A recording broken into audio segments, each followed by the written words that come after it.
Nuestra familia nunca fue muy religiosa que digamos, la verdad, pues no íbamos a misa cada domingo ni nada por el estilo, y esa fecha del Día de Muertos, si acaso poníamos una ofrenda muy pequeña en la sala de la casa por mera tradición, algunas veladoras, algo de papel picado, pan de muerto y ya, porque hasta ese entonces habíamos tenido la fortuna de no haber perdido algún familiar o amigo cercano, y así fue por muchos años.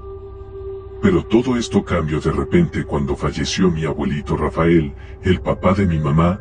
Fue una pérdida muy fuerte para la familia, y un día que quisiéramos olvidar para siempre, porque ese mismo día que murió en el hospital a causa de un infarto, nos enteramos ahí mismo en la sala de espera, que tenía otra esposa y otros hijos, porque llegaron a verlo. Fue algo que nos impactó mucho al momento. Extrañamente mi abuelita no dijo nada. Nos dio la impresión de que ya lo sabía, pero a quien más le afectó fue a mi mamá y a mis tías, pero yo creo que más a mi mamá.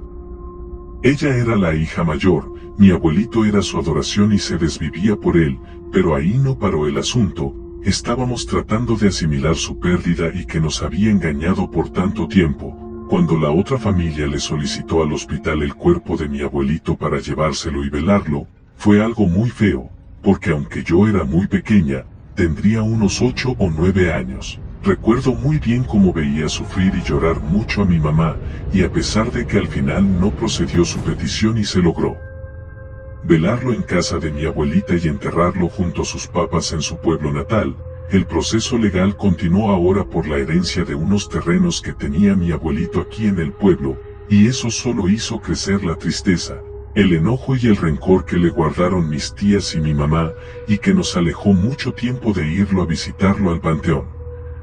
Pasaron 8 años antes de que mi abuelita le telefoneara a mi mamá, pidiéndole de favor que la llevara a ver a mi abuelito al Camposanto para el día 1 de noviembre, pero mi mamá aún se sentía muy resentida con él y buscó muchas excusas para no ir, pero al final de la charla con mi abuelita, tiempo después me lo contaría, sintió mucha culpa y aceptó llevarla, porque ninguna de mis tías quiso, no querían saber nada de él, pero mi mamá le dijo que solo podría acompañarla el viernes 30. Y porque el 1 de noviembre ya tenía un compromiso con mi papá. Apenas colgó me pidió de favor que la acompañara. Yo lo dudé un momento, tenía fiesta ese fin de semana con unos amigos de la preparatoria, pero al ver su rostro angustiado sabía que necesitaba de alguien que la apoyara con todo esto, entonces le dije que sin problema la acompañaría. Ese día llegamos a mediodía a la casa de mi abuelita. No recuerdo si te había comentado que es originaria de Yecapixtla, Morelos. Uno de mis hermanos nos hizo el favor de llevarnos en su carro. Pasamos por ella y nos fuimos para el panteón de Ocuituco, el pueblo originario de mi abuelito. Fue un viaje relativamente corto, pero también muy silencioso. Cada quien iba sumida en sus propios pensamientos. Yo, a pesar de todo lo que había pasado con esta situación de la otra familia, tenía muy bonitos recuerdos con el de mi infancia y no le guardaba ningún resentimiento. Finalmente llegamos al camposanto del pueblo. Mi hermano nos dejó en la entrada y nos dijo que buscaría un lugar para esperarnos. Nosotras entramos al panteón. Tengo que serte sincera porque desde que puse un pie adentro sentí un escalofrío que me recorrió la espalda y me erizó la piel. Empecé a temblar de frío, y eso que por estos rumbos hace muchísimo calor, y también tuve esa sensación de pesadez sobre la espalda, como si trajera un bulto encima de mis hombros. Seguimos a mi abuelita, quien a pesar de su bastón caminaba bastante rápido entre las tumbas y los árboles. Apenas podíamos seguirle el paso. Lo que sí me extrañó es que solo vi a muy pocas personas arreglando las tumbas de sus difuntos. Pensaba que estos días estarían abarrotados, pero recordé que alguna vez mi abuelita nos dijo que el 31 de octubre es la llegada de los niños y la de los adultos hasta el 1, pero como te decía al inicio, la verdad no sabía mucho de esto. Seguimos caminando hasta el fondo del camposanto en donde estaba la parentela de mi abuelito, hasta que por fin se detuvo frente a una tumba muy descuidada, con la hierba crecida y varios manojos de flores secas encima. Como si hubiera pasado mucho tiempo desde que alguien visitara su nicho. Mi abuelita se arrodilló, sacó un rosario y empezó a rezar un Padre Nuestro. Mi mamá y yo nos quedamos de pie, en silencio, así estuvimos un buen rato. Una vez que terminó me pidió de favor que fuera con él, encargado del panteón, para que me regalara una cubeta con agua y me prestara una pala para quitar toda la hierba. Mi mamá la ayudó a levantarse y empezaron a sacudir el polvo de la lápida. Yo empecé a caminar de regreso a la salida donde estaba el cuarto del encargado. Aún tenía esa sensación de frío y de pesadez en la espalda. Entonces tuve la impresión de que alguien me estaba mirando. Volteé discretamente a mis costados y nada, pero aquella sensación me empezó a inquietar mucho, así que me detuve y revisé hacia todos lados, pero nada. Llegué hasta el cuarto del encargado y toqué a la puerta. En ese momento sentí como si alguien me respirara en la nuca, solo sentí como se me erizó el cabello.